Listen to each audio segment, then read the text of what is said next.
Lembro-me do dia em que conheci Carlos como se fosse ontem. O pequeno dive café com bancos de couro rachados e janelas enlameadas, parecia estar saturado de tempo, do aroma do café e das conversas que se arrastavam por anos. Não havia pretensão ou novidade aqui, apenas o cansaço aconchegante de um lugar onde os visitantes pareciam ser frequentadores assíduos, mesmo que viessem pela primeira vez. Eu estava sentado em uma mesa de canto, me afogando em meus pensamentos, tentando juntá-los, mas deles continuaram a se espalhar como fragmentos de um espelho. O café mais barato servido neste lugar era amargo, mas familiar, e seu sabor de alguma forma harmonizava com o meu humor. O tempo passou devagar, como calda grossa, até que a porta se abriu com um tilintar abafado, e junto com o cheiro de café rançoso e a brisa de um dia de outubro, Carlos entrou no café. Sua aparência não era cinematográfica, sem efeitos dramáticos, sem luzes brilhantes, sem música. Mas no momento em que vi sua figura contra o fundo do dia cinzento, ele me pareceu o personagem principal de algum filme. Alto, confiante, ele se movia com uma calma sem esforço, como se conhecesse este lugar tão bem quanto eu. Seu olhar se moveu rapidamente pela sala, e senti meu coração bater um pouco mais rápido quando seus olhos pousaram em mim. Ele sorriu, e foi um sorriso desarmante, do tipo que faz o mundo parecer esquecer de respirar por um momento. Esse assento está ocupado? O que é? Ele perguntou, apontando para a cadeira em frente a mim. Sua voz era suave, mas havia uma energia escondida nela, algo que me deixou instantaneamente tenso e focado. Tentei não demonstrar minha empolgação e respondi com a maior calma possível. Parece que é de graça. Sentou-se à minha frente sem tirar os olhos de mim, e logo a conversa começou tão facilmente como se nos conhecêssemos a vida toda. Era uma sensação estranha, como se estivesse conversando com um velho amigo que acabará de reencontrar após uma longa separação. Conversamos sobre curiosidades, discutimos nossos programas de TV favoritos e pizza. Quem diria que uma discussão sobre coberturas de pizza poderia causar tantas risadas? Abacaxi, claro. Era um assunto polêmico, mas defendi com confiança minha opinião até que Carlos riu e disse que eu estava absolutamente certo. E assim o tempo foi passando. Cada uma de nossas reuniões era como a continuação de uma velha conversa, como se estivéssemos apenas pegando um fio interrompido de onde paramos. Nos víamos cada vez com mais frequência, primeiro por acidente, depois intencionalmente. Logo deixou de ser apenas um hobby passageiro, tornou-se algo muito maior. O sentimento que cresceu entre nós foi incrível e assustador ao mesmo tempo. Senti a facilidade com que nos entendíamos, como se alguém nos tivesse cortado do mesmo pano. E assim, um dia começamos a falar sobre o futuro, que poderíamos nos casar. Essa conversa foi natural, mas ao mesmo tempo difícil. Porque, como se viu, seus pais não estavam nada entusiasmados com essa ideia. Eles me cumprimentaram com polidez gelada, como se já tivessem decidido de antemão que eu não era adequada para o filho deles. Era como entrar na cova de um leão usando um vestido de carne. Seus sorrisos eram largos, mas havia uma dormência escondida atrás deles. Eles estavam me avaliando, como se estivessem decidindo se eu era digno de sua atenção. Então você é a garota que Carlos não consegue parar de falar? Sua mãe perguntou com sutil zombaria, cruzando os braços sobre o peito. Sua voz estava fria e imediatamente percebi que ela não gostava de cada segundo dessa conversa. Mas eu não ia recuar. Sorrindo de volta para ela, tentei estar confiante, mesmo que tudo estivesse fervendo por dentro. A conversa se voltou para os termos deles. E então eles expuseram o principal, o contrato de casamento. Suas palavras cortaram rápido, como se estivessem tentando me fazer parecer um caçador de fortunas. Lembrei-me de como senti uma onda de raiva, mas me contive e não demonstrei. Assinarei seu contrato, disse-lhes, olhando diretamente nos olhos, mas tem uma condição. Se um de nós trapaceia, o golpista paga aos outros $100.000.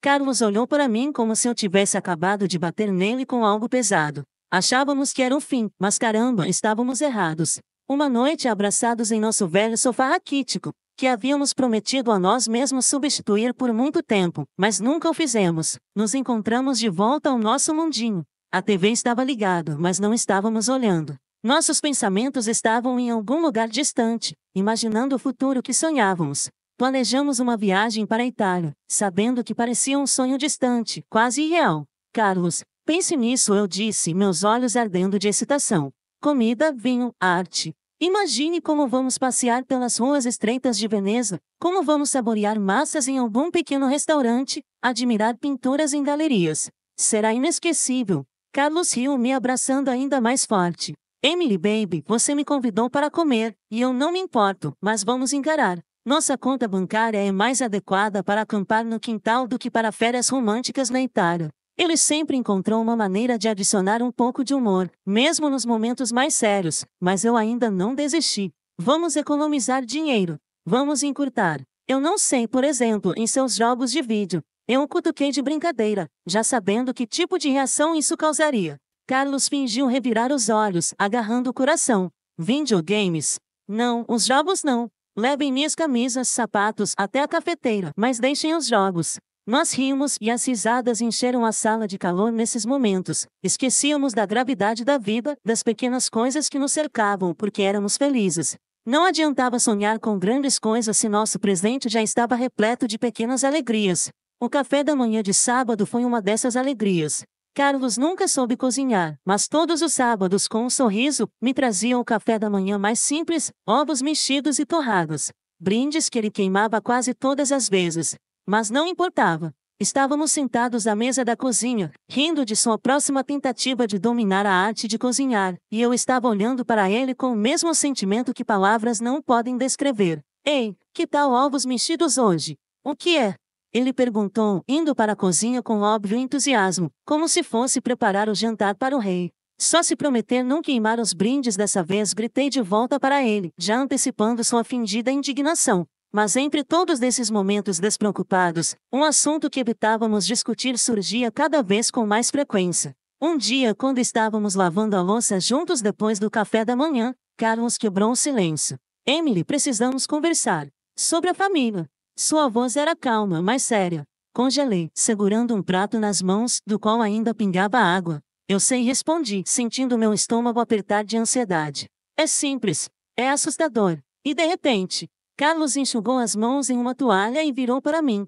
Seus olhos estavam cheios de determinação e amor. Então vamos lidar com isso juntos.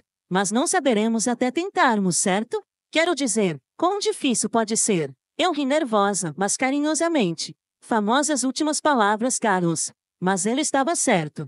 Sempre foi assim em nossas vidas, não importa o que aconteça, passamos por isso juntos. Sabíamos que a mãe dele não compartilhava da nossa abordagem. A cada visita, sua pergunta se tornava mais insistente. Emily, querida, quando você finalmente vai me dar netos? Você não está ficando mais jovem, sabe disso, né? Sua voz era doce como o meu, mas havia uma farpa nela que era difícil de evitar. Cerrei os dentes e respondi com um sorriso. Estamos trabalhando nisso, não estamos, Carlos? Ele sempre me apoiou, em voz alta e sem hesitação. Sim, mãe, me deixe em paz. Essas coisas levam tempo. Mas com o passar dos anos, a pressão foi se fortalecendo. Não só do lado da mãe dele, mas também de dentro de nós mesmos. Queríamos uma família, mas não aconteceu tão facilmente quanto esperávamos. Todo mês trazia novas decepções e a esperança foi gradualmente substituída pelo medo. E nesse período, quando nossa paciência já estava se esgotando, Daniel, sua irmã, encontrou seu novo hobby. Ela transformou minha vida em um inferno. Nossa casa se tornou um campo de batalha e sua arma era uma língua afiada. Não era apenas brincadeira aleatória, era toda uma estratégia para minar minha autoestima e meu papel como esposa. E tudo isso finalmente resultou em um almoço de domingo, um dia que deveria ser pacífico e calmo. Daniela entrou com seu característico triunfo silencioso, cronometrando o exato momento em que todos se sentaram à mesa. Seus olhos se moviam pela sala, como se estivesse realizando uma inspeção da qual dependia o futuro de toda a casa. A tensão interna tornou-se imediatamente palpável, como se o próprio ar tivesse engrossado, tornando-se difícil de respirar. Isso não é estranho, ela começou, sua voz pingando de sarcasmo, ecoando pela sala. Ela olhou para a mesa, que estava disposta modestamente, mas ordenadamente como eu havia planejado. Você realmente se superou, Emily. Seus olhos encontraram os meus, e havia um sorriso de escárnio nos cantos de seus lábios que pareciam ficar bem debaixo de sua pele. Tentei manter a compostura, sorri com força, contido. Não é nada de especial, Daniel. Apenas algo simples e rápido. Por favor, sente-se. Assim que todos estavam sentados, o ataque começou. Como se tivesse se preparado com antecedência, Daniele começou a disparar socos verbais com precisão e com óbvio prazer. Sabe, Emily, disse ela com falsa gentileza, enchendo a voz de condescendência. Eu estava conversando com a senhora Henderson outro dia, e ela mencionou que recentemente teve um neto. Isso me fez pensar, quando você e Carlos vão me contar as boas novas? Você não está ficando mais jovem. Suas palavras eram como adagas cortando fundo, deixando cicatrizes em seu rastro. Senti minhas bochechas arderem de vergonha e raiva, e voltei meu olhar para Carlos, na esperança de apoio. Mas Carlos pareceu de repente achar seu prato extremamente interessante. Por fim murmurou algo ininteligível: "Mãe, vamos lá." Mas sua voz soou tão hesitante que todos sabiam que ele não iria realmente interferir. Daniele apenas endireitou os ombros, preparando-se para atacar novamente, e desta vez foi apontado diretamente para mim. "Carlos querido, não quero ser cruel, mas você não é uma instituição de caridade. Você trabalha pelo seu dinheiro. Por que desperdiçar com Emily se ela não pode cumprir seus deveres básicos como esposa?" A voz dela era como um chicote, e eu senti algo quebrar dentro de mim. Eu não conseguia mais me conter. "Daniel, estou tentando o meu melhor", comecei, minhas palavras cheias de desespero e raiva. "Isso não quer dizer que eu não queira filhos. E quanto à casa e à cozinha, não percebi que casamento é contrato de serviço." Mas Daniele, como uma caçadora experiente, apenas sorriu, apertando as patas em volta da minha fraqueza. "Não é um passeio livre, Emily", ela retrucou. "Ou você está fazendo seu trabalho, ou..." Seu eufemismo pairava no ar como uma condenação. O silêncio na sala era pesado, quase palpável. Senti lágrimas brotando nos olhos, mas não foram as palavras de Daniele que mais me machucaram, mas o silêncio de Carlos. Eu esperava que ele interviesse, que dissesse algo para parar esse pesadelo. Mas em vez disso murmurou: "Talvez devêssemos pensar em conseguir alguma ajuda na casa, para facilitar sua vida." Suas palavras soaram como traição. De repente ficou claro, eu estava sozinho nisso. Nos dias que se seguiram, as visitas de Daniele se tornaram mais frequentes. Ela veio com um olhar penetrante, avaliando cada partícula de poeira, cada objeto fora do lugar, como se a presença deles confirmasse sua correção. "Como você pode chamar isso de limpo?" Ela zombou, andando pela casa como se fosse uma galeria de museu de erros. "Meus olhos estão me enganando porque parece um chiqueiro." Mas o que mais doeu foram os comentários dela sobre minha aparência. "É isso que você está vestindo?" Ela ergueu uma sobrancelha em desdém. "Você sabe que uma esposa deve se vestir de uma maneira que agrade ao marido. Não é à toa que Carlos está sempre tão cansado. Ele tem que voltar para casa e ver." Toda vez que ela abria a boca, parecia-me que minha confiança estava desaparecendo a cada palavra. Tentei resistir, encontrar forças para não sucumbir à pressão dela. "Daniel, não estou me vestindo para Carlos", respondi tentando me manter firme. "Estou me vestindo para mim." E Carlos estava cansado não por minha causa, mas porque trabalha muito. Mas foi inútil. É como falar com um muro de pedra. Sua opinião sobre mim já estava formada, e nenhuma única palavra, nenhuma única ação poderia mudá-la. Não importava o que eu fizesse, suas farpas e críticas eram inevitáveis. O golpe mais doloroso não foi o comportamento dela, mas a atitude de Carlos. Toda vez que ela saía, eu olhava para ele e via apenas indiferença. "Por que você não me defende, Carlos?" Eu perguntei, sem esconder o desespero na minha voz. "Ela anda ao nosso redor, me humilha e você simplesmente deixa." "Emily, ela é velha", disse ele, descartando o problema como se fosse insignificante. "O que você quer que eu faça?" Não respondi, sentindo meu coração se contrair de dor. "Eu quero que você seja meu marido. Para que você me apoiasse e não ela." Ficou claro que não era apenas a desaprovação implacável de Daniele. Essa frente fria preocupava Carlos e eu, nosso casamento, nosso futuro. Estávamos à beira do desconhecido, e cada dia parecia uma nova batalha para manter o que estava do nosso relacionamento. A cada dia que passava na sombra de suas críticas, eu percebia cada vez mais que aquela não era apenas uma tempestade temporária que poderia ser esperada. Foi um cerco em grande escala à nossa casa, à nossa vida, ao nosso casamento. E se não fizermos algo imediatamente, logo pode não sobrar nada que possa ser salvo. Carlos foi ficando cada vez mais distante. Não era apenas o comportamento nervoso de uma pessoa com dificuldades no trabalho, era outra coisa, algo mais profundo. E toda vez que seu telefone tocava, eu sentia uma tensão estranha. Antes não tínhamos segredos, sempre deixávamos nossos telefones à vista, atendíamos ligações um na frente do outro. Mas agora cada ligação fazia Carlos sair da sala, e percebi que era o mesmo número que lhe causava preocupação. "Quem é John Vark?" Perguntei uma noite, tentando falar o mais casualmente possível, embora meu coração estivesse cerrado de ansiedade. Carlos vacilou, seu nervosismo era óbvio. "Ah, é um cara novo no escritório", disse ele apressadamente. "Muitas perguntas, você sabe." Mas não terminou aí. Carlos, que antes demonstrava pouco interesse por moda e preferia jeans velhos e uma camiseta simples, de repente começou a mudar sua aparência. Agora vestia camisas perfeitamente prensadas, calças caras e usava colônia, o que não havia feito antes. Era tão diferente dele que não pude deixar de notar. Carlos, você tem uma entrevista, ou algo assim? Eu brinquei uma manhã, observando-o pentear cuidadosamente o cabelo na frente do espelho, como se estivesse se preparando para uma reunião importante.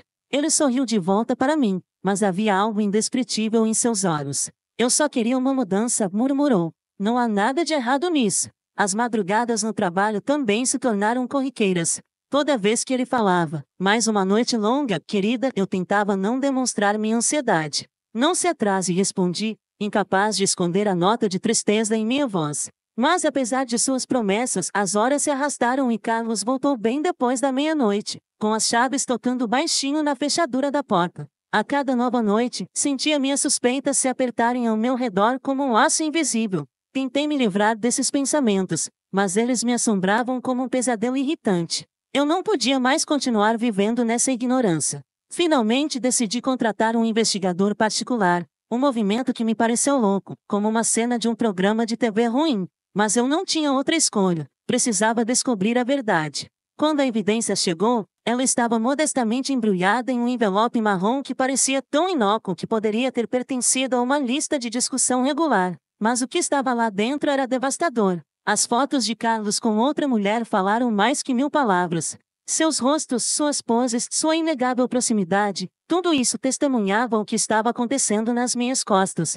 Mas isso não foi o mais devastador. A gravação da conversa deles que ouvi com as mãos trêmulas, captou momentos cheios de ternura e planos para o futuro. Suas vozes soavam como se estivessem apaixonados. Talvez Carlos a amasse. Ou pelo menos ele parecia sentir mais por ela do que por mim nos últimos meses.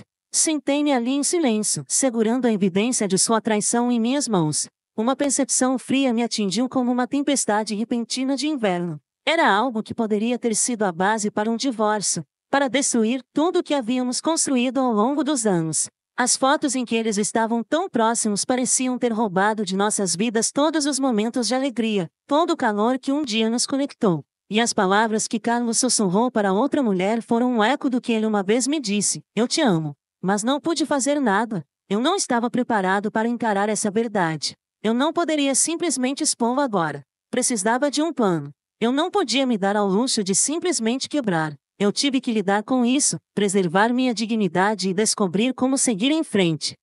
Os dias seguintes transcorreram num silêncio vago e doloroso. Carlos continuou a jogar seu jogo, fingindo ser um marido amoroso, embora agora eu soubesse a verdade. E eu fiz o papel da esposa perfeita, sorrindo, cozinhando jantares e ouvindo suas histórias sobre trabalho. Nossas conversas se transformaram em uma dança em torno da verdade. Cada gesto, cada palavra agora tinha intenções ocultas disfarçadas de frases cotidianas. Carlos sinceramente, ou pelo menos tentou parecer assim, me perguntou como eu estava me sentindo. Expressou preocupação, mas havia um vazio por trás de suas palavras. Respondi com o mesmo sorriso tenso, escondendo a verdade por trás de frases sobre trabalho e cansaço. A mentira congelou na minha língua, amarga e pesada, mas continuei girando, tentando manter a ilusão, mesmo que tudo dentro de mim estivesse desmoronando. Uma noite comum acabou não sendo digna de nota, pelo menos foi o que pareceu à primeira vista. Achei que seria mais um dia de rotina até que acidentalmente me deparei com uma conversa que deveria mudar tudo. Eu estava passando pela porta ligeiramente entreaberta do escritório de Carlos quando ouvi suas vozes, Carlos e sua mãe, Daniele. Eles não estavam falando apenas de pequenas coisas, era uma conversa séria cheia de tensão e algo mais sinistro. Parei e escutei. Estou te dizendo, mãe, não posso mais fazer isso. A voz de Carlos parecia cansada, quebrando a cada palavra. Não se trata apenas das crianças. Não sinto mais nada pela Emily. É como se fôssemos colegas de quarto, não marido e mulher. Meu coração pulou uma batida. Essas palavras, cortando como uma faca, varreram o ar, causando uma dormência gelada em mim. Bem, é claro que você se sente assim, respondeu Daniele com a voz áspera, como se soubesse disso há muito tempo. Ela não te deu um bebê. E sejamos honestos, o que mais ela trouxe para esse casamento? Fiquei imóvel, sentindo cada frase me mergulhar mais fundo no redemoinho da traição. Mas o que veio a seguir bateu com ainda mais força. Mas não vamos apressar, continuou Daniele. Estou prestes a completar 70 anos e não queremos perder o presente generoso dela, não é? O cinismo em sua voz era tão afiado quanto uma lâmina que girava em meu estômago, causando uma dor aguda. Eles estavam conspirando contra mim, planejando me usar enquanto fosse conveniente, e depois se livrar de mim sempre que quisessem. Minha respiração acelerou, raiva e ressentimento rolaram em ondas. Como poderiam? Como Carlos pôde ser tão frio e calculista? E depois de recebermos esse presente, podemos nos livrar dela, certo? Carlos continuou, sua voz fria, afiada como uma faca. Espere um pouco mais, querida, confirmou Daniele, com a voz pingando de malícia como mel venenoso. Fiquei nas sombras, ouvindo cada palavra deles, como se estivesse absorvendo veneno. A raiva fervendo dentro de mim era insuportável. Eles achavam que poderiam me usar, trapacear e depois me jogar de lado como uma coisa desnecessária? Eles estavam errados. Minha raiva se transformou em algo mais, um desejo ardente de vingança. Vou mostrar a eles que não sou apenas um peão no jogo deles, e já estava 2 passos à frente. Em um jantar em família que parecia mais uma farsa do que uma refeição normal, Daniele falou sobre seu próximo aniversário com aquele sorriso presunçoso que comecei a odiar. Ela se inclinou sobre a mesa em minha direção, sua voz era exageradamente afetuosa. Emily querida, o que você está planejando para o meu aniversário? Encontrei seu olhar com calma exterior, embora tudo dentro de mim estivesse fervendo. Daniele, eu estava pensando em jantar no restaurante mais luxuoso da cidade. Uma noite que você não vai esquecer. Seus olhos se iluminaram de ganância e ela trocou um olhar rápido e satisfeito com Carlos. Achavam que me tinham encurralado, mas não sabiam que eu já estava um passo à frente. Oh, Emily, isso soa incrível, disse Daniele, com a voz pingando uma doçura falsa. Claro, sou uma família próxima, você entende. Claro, Daniel, eu respondi, tentando não fazer minhas palavras soarem como cinzas em brasa que já estavam me corroendo por dentro. As semanas de preparação para seu aniversário de 70 anos pareciam uma marcha lenta para o desastre. Cada olhar insidioso dela, cada encolher de ombros indiferente de Carlos, alimentava minha determinação. O plano era simples: fazer um grande jantar, mostrar um gesto de amor e depois detonar uma bomba. Mas, como em qualquer boa história, tudo dependia dos detalhes. Na véspera da festa, a tensão na casa tornou-se quase palpável. Carlos parecia não notar a tempestade iminente, esparramado no sofá com o telefone nas mãos. Ele estava percorrendo o feed de notícias, com o rosto relaxado, sem saber que eu já sabia de tudo. Está tudo pronto para amanhã? O que é? Ele perguntou sem olhar para cima. Você poderia dizer isso? Respondi, escondendo a tempestade atrás da calma. A agitação do dia veio rapidamente e quando os convidados começaram a encher a luxuosa sala de jantar reservada para a celebração de Daniele, o ar ficou denso de expectativa. A presença de riqueza e status era sentida em tudo, desde as toalhas de mesa pesadas e lindamente decoradas até os copos de cristal brilhantes em cima das mesas. Foi uma noite pensada nos mínimos detalhes, cada detalhe testemunhava riqueza e bom gosto, mas meu coração batia não de excitação ou medo, mas de pura adrenalina, do que estava para acontecer. Daniele, como sempre fazendo o papel da abelha rainha, gostava da atenção que invariavelmente atraía. Ela esbanjou elogios pródigos, sua voz ressoando de alegria. Oh, Emily, você se superou! Ela exclamou alto o suficiente para ser ouvida por todas as mesas próximas. Este lugar é simplesmente requintado. Sua falsa gratidão era habitual. Encontrei seu olhar e sorri, escondendo minha determinação fria por trás daquele sorriso. A refeição continuou no estilo usual, conversas forçadas, risos, recontagem de histórias familiares já banais. Carlos parecia relaxado, seus olhos se movimentando pela sala com um leve cansaço, como se tudo o que estava acontecendo não o preocupasse pessoalmente. Quando os pratos de sobremesa foram retirados, o garçom veio com o último ato da noite, a conta. Ele se inclinou para mim para discretamente me dizer a quantia US $33.000. Sem perder um segundo, entreguei a ele meu cartão de visita. Esse gesto, quase despercebido pela maioria dos presentes, tornou-se um prelúdio para o que aconteceria a seguir. Foi então que Carlos, com um sorriso que não chegava aos olhos, resolveu jogar sua bomba. Emily, ele começou com a mesma falsa contenção de que eu já estava farto. Acho que é hora de todos descobrirem. Estou cansado disso.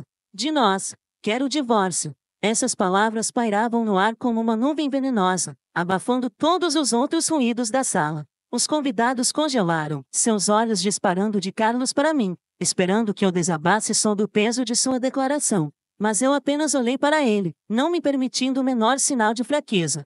Antes que eu pudesse dizer qualquer coisa, Daniele, afiada e implacável como sempre, assumiu a iniciativa. Bem, já que isso veio à tona, sua voz soou como um veredicto. Acho melhor você ir embora, Amy. Estamos comemorando um feriado em família hoje, e você não faz mais parte dessa família. Houve um silêncio mortal. Todos os olhos estavam em mim, como se esperassem me ver cair meu colapso. Mas em vez disso levantei-me com dignidade, assenti e saí da sala sem dizer uma palavra. O ar frio da noite me atingiu como um tapa na cara, mas foi refrescante. Eu estava andando pela rua, percebendo que este é o fim de uma vida e o começo de outra. Minha determinação ficava mais forte a cada passo. Quando cheguei ao apartamento que dividia com Carlos, já sabia o que fazer. Arrumei o essencial, fechei o zíper das malas e a dormência foi substituída pela determinação fria. De repente meu telefone tocou na minha mão. A vibração era insistente e exigente, mas não prestei atenção. A curiosidade, porém, logo levou a melhor e resolvi responder. A voz de Daniele veio do outro lado da linha. Ele estava cheio de falsa indignação e pânico. Emily, o pagamento falhou. Você precisa consertar isso agora mesmo. Doce ironia tomou conta de mim como uma onda silenciosa. Em meus preparativos para o inevitável, cuidei de cada passo. Bloqueei a conta compartilhada, sabendo que essa seria a primeira coisa que Carlos ou Daniel tentariam usar contra mim. Oh, Daniel, minha voz soou gelada. Mas calma, isso é lamentável. Mas como não faço mais parte da família, como você disse com tanta eloquência, temo que você mesmo tenha que lidar com isso. Ouvi a indignação dela do outro lado da linha. Era quase tangível, mas para mim era música. O caos que se desenrolava era um final apropriado para a farsa que nosso casamento havia se tornado. As mensagens enviadas pela equipe do restaurante se espalharam pela cidade como uma videira. Rumores da cena de Daniele logo começaram a circular como folhas apanhadas pelo vento. Histórias sobre sua crescente histeria, como ela exigia uma solução para a situação imediatamente, como se o poder sobre o mundo inteiro pertencesse a ela, começaram a ser discutidas em cada esquina. No final, foi necessária a intervenção da polícia para acalmar sua fúria. Foi mais do que apenas um incidente, tornou-se um evento que foi lembrado para sempre pelos presentes. Com isso, Carlos e seus parentes tiveram que arrecadar dinheiro para pagar uma conta enorme, encerrando ironicamente a noite de traição. Era justiça poética pelas humilhações a que me submeteram. Na manhã seguinte, acordei com o claro pensamento de que era a hora de terminar meu plano. Não foi apenas uma tempestade, foi o começo de um novo capítulo. Com determinação no coração e os papéis do divórcio na mão, voltei para nossa antiga casa. O vento batia contra as paredes, mas eu caminhava confiante, como se cada passo fosse um prelúdio para um novo começo. Assim que cruzei a soleira, a tensão pairou no ar. Era tão grosso que dava para cortá-lo com uma faca. Carlos e Daniel estavam parados no centro da sala, obviamente tendo acabado de terminar uma discussão. Suas vozes pararam quando me viram, seus olhares, antes divididos, subitamente unidos em hostilidade dirigida a mim. Você teve coragem de vir aqui depois de ontem? Carlos cuspiu as palavras, seu rosto ardendo com uma mistura de raiva e descrença. Criatura ingrata, assobiava Daniele como uma cobra, apressando-se a acrescentar seu veneno. Você nos desgraçou diante de toda a cidade. Sabe como foi humilhante quando a polícia teve que me acalmar? As pessoas estavam rindo, filmando nas câmeras. Encontrei a fúria deles com calma, sem sentir constrangimento. No fundo, eu sabia que estava segurando todas as cartas. Você acha que esse é o seu maior problema agora? Joguei os papéis do divórcio na mesa, colocando cuidadosamente as fotos da infidelidade de Carlos por cima. Você deveria se preocupar mais com isso. A tez de Carlos empalideceu instantaneamente quando ele pegou as fotos. Daniele olhou por cima do ombro para eles. Suas expressões mudaram. A raiva deu lugar a um choque, que rapidamente se transformou em pânico. Uma luz de realização se acendeu em seus olhos. Eles perceberam que eu havia previsto tudo, que tinha provas, que não seria mais uma vítima silenciosa de suas manipulações. E não se esqueça que você tem que continuar. Minha voz permanecendo dura como aço. $100.000 para ser exato. Você trapaceia, você paga. O rosto de Daniele se contorceu em uma careta maligna. Ela sibilou como um animal ferido. Você não ousaria. Oh, mas eu posso, e vou. Meu tom era tão frio quanto um vento de inverno perfurando ossos. Foi um final que eles não esperavam. Carlos, percebendo que a situação estava saindo de seu controle, mudou de tática. Amy, por favor, vamos conversar sobre isso. Sua voz ficou mais baixa, havia um apelo nela. Podemos consertar isso. Não pude deixar de rir amargamente. Aquela risada foi cheia de dor e liberação. Consertar? Olhei para ele com desdém. Você acha que com poucas palavras você pode desfazer tudo o que fez? Não, Carlos. Está tudo pronto. Daniele, sempre uma manipuladora habilidosa, também tentou mudar de tática. Ela se aproximou, sua voz ficou mais doce, mas seus olhos traíram o pânico. Emily, querida, pense no que você está fazendo. Vai nos destruir, vai arruinar a nossa família. Seus apelos eram patéticos e não havia mais poder neles. Olhei-a diretamente nos olhos e disse calmamente, mas decididamente: este navio já partiu, Daniel. Você deveria ter pensado nisso antes. As tentativas desesperadas de Carlos e Daniele de se apegar ao que antes lhes parecia inabalável foram infrutíferas. Mas minha decisão já foi tomada. Estou farto do papel de vítima, estou farto de suas mentiras e manipulações que me arrastam para o abismo há anos. No final, Carlos não teve escolha a não ser pedir dinheiro emprestado aos pais para me compensar. Quando saí de nossa antiga casa pela última vez, segurando o cheque em minhas mãos, senti um peso levantar de meus ombros, como se a nuvem escura que eclipsara o sol finalmente tivesse se dissipado. Era o começo de uma nova era para mim, onde não havia mais lugar para velhas feridas e dores. Usei o pagamento do Carlos para fazer um adiantamento em um lugar pequeno, mas meu, aconchegante. A ironia do destino. Quão pouco é preciso para encontrar a paz. Havia apenas 4 paredes que eram minhas, onde cada canto parecia respirar paz e liberdade, parecia ser um refúgio do caos do passado. Agora a vida ficou mais tranquila, e nesse silêncio, encontrei verdadeiro prazer. Eu tinha um trabalho que preenchia meus dias, vizinhos que assentiam e sorriam para mim na rua, e um pequeno jardim atrás da casa onde eu podia cultivar flores e ver a vida florescer. Cada dia trazia novas alegrias tão pequenas mas tão importantes, como a chuva derrama sobre as sementes recém-plantadas, como o vento fresco da noite toca o rosto, como os brotos verdes alcançam o sol. Mas às vezes, através do novo silêncio, como uma inesperada rajada de vento, ecos do passado me alcançavam de longe. A videira da fofoca ainda me alcançava, trazendo notícias sobre Carlos e Daniele. Um dia fui tomar um café no lugar da esquina, onde os moradores se reúnem, e conheci alguém do nosso antigo bairro. Trocamos as amabilidades de sempre, mas logo eles se inclinaram para mim, os olhos acesos com a emoção da fofoca que se aproximava. Ei, você já ouviu falar sobre o último drama com seu ex e a mãe dele? O que é? Eles perguntaram, baixando a voz para um sussurro conspiratório. Não pude deixar de sorrir um pouco, misturado com interesse e um pouco de desapego. Não vi, respondi com a sobrancelha levantada, preparando-me para ouvir outra história que antes me causaria dor, mas agora estava longe de mim, como um eco de um passado distante. Parece que Daniel está completamente descontente com a nova namorada de Carlos. Eles são como cães e gatos o tempo todo, continuaram, claramente gostando de falar sobre o novo drama. Sua situação agora parece um passeio no parque comparado a isso. Eu os ouvia com leve interesse, mas sem a resposta emocional que poderia ter me capturado há um ano. Quando a conversa chegou ao fim e saí do café com uma xícara de café na mão, fui tomado por uma sensação de completo alívio. Foi um momento incrível perceber que o que costumava ser a causa da minha ansiedade não tinha mais nenhum poder sobre mim. Houve momentos em que tais notícias teriam me enviado em espiral através de emoções cheias de ressentimento e medo. Mas agora era apenas mais um pedaço da vida de outra pessoa, não mais importante do que uma manchete aleatória no noticiário. Agora meus dias estão repletos de preocupações completamente diferentes. Estou mais preocupado se meus tomates vão amadurecer antes que os esquilos cheguem até eles, ou se eu posso finalmente dominar a Yoda sem me sentir como um fulvo recém-nascido deslizando no gelo. A vida deste lado do caos era mais simples, mais silenciosa e infinitamente mais doce. E esse silêncio é minha nova e preciosa liberdade.